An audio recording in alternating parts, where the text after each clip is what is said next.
प्रमुख खबर के साथ। राजा रघुवंशी मर्डर केस की पूरी गुत्थी अब सुलझने वाली है बहुत जल्द। सोनम रघुवंशी का सारा काला चिट्ठा अब पूरी दुनिया के सामने आ जाएगा। सोनम के चैट में क्या है, व्हाट्सएप में क्या क्या डिलीट हुआ, ये सब कुछ दुनिया के सामने होगा।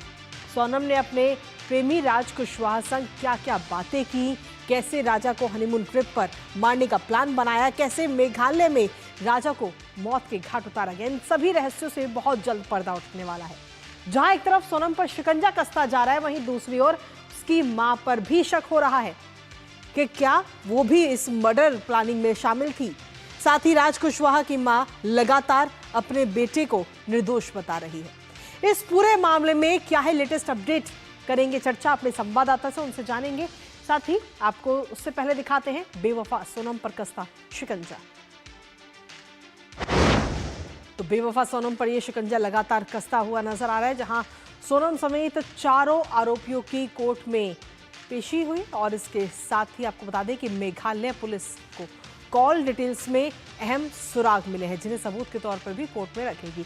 एसआईटी भी शिलांग सदर थाने से पहुंच चुकी है और गहन पूछताछ जो है इन 5 आरोपियों से शुरू हो चुकी है।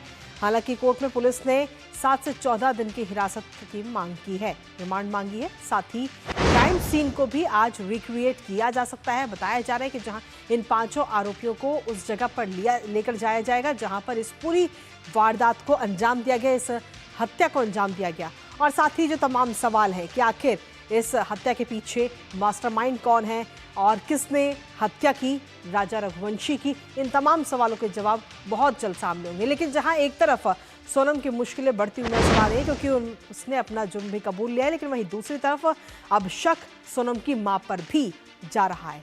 राजा के भाई सचिन रघुवंशी की तरफ से एक बड़ा दावा किया गया। उन्होंने कहा है कि साजिश में सोनम की मां भी शामिल हो सकती है। उनके भाई के खिलाफ जो ये साजिश रची गई, हत्या की गई, और सोनम भाई की तरफ से कहा गया है कि वो बहुत कुछ जानती है लेकिन छिपा रही है।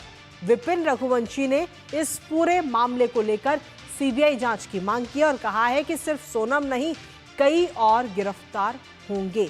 तो इस पूरे मामले को लेकर के इस वक्त एक और नया एंगल इसमें कहीं ना कहीं निकलकर सामने आ रहा है।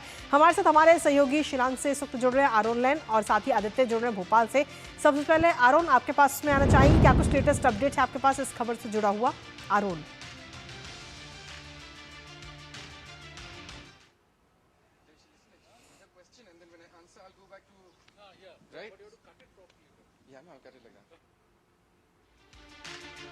चलिए, अभी हमारी आवाज़ उन तक नहीं पहुंच पा रही, एक बार फिर से संपर्क साधने की कोशिश करेंगे। आरोन हमारे साथ हमारे सहयोगी लगातार बने हुए हैं, लेकिन इसी के साथ भोपाल से भी हमारे सहयोगी आदित्य इस वक्त जुड़े हुए हैं, उनका रुख कर लेते हैं, उसके बाद में शिलांग का रुख करेंगे। आदित्य, आपके पास में आना चाहेंगे इस पूरे मामले को लेकर, जहाँ एक तरफ अब एक और नया एंगल और या यूँ कहे कि एक और ट्विस्ट अब सामने आ रहा है। राजा रघुवंशी के भाई की तरफ से ये बयान दिया गया है कि हो सकता है इस पूरे मर्डर में, प्लानिंग में सोनम की माँ भी शामिल हो।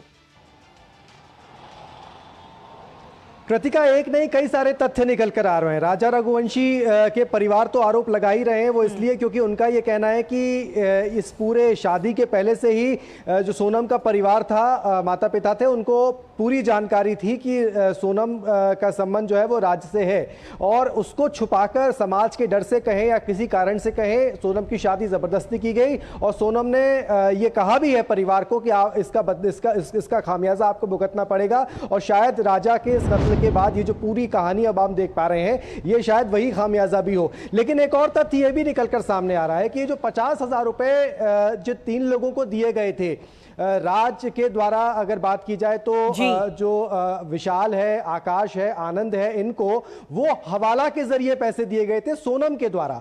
हवाला के जरिए एक नाम और एक शख्स का निकल कर आ रहा है, थोड़ी देर में हम उसको भी कंफर्म कर देंगे।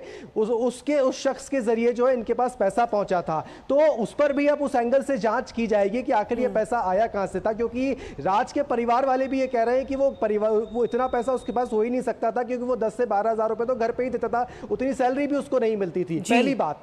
दूसरी बात यह कि 25 तारीख को सोनम वहां से इंदौर आ चुकी थी और देवास नाके के पास में जो है राज ने उसको एक कमरा दिलाया था और जहां पर 2 दिन ये दोनों रुके थे। इस पूरी घटना के बाद अगर बात की जाए तो जहां ये लोग रुके थे उसकी भी पूछताछ होगी। संभवतः हो सकता है कि इंदौर पुलिस के जरिए मेघालय पुलिस जो है वो वहां भी पहुंचे और वहां भी पड़ताल करने की कोशिश करे। लेकिन एक और चीज की उसके कुछ दिन पहले यानी कि सगाई और शादी के पहले देखा जाए तो जब साजिश रची जा रही थी, ये साजिश शादी के बाद ही नहीं रची गई है।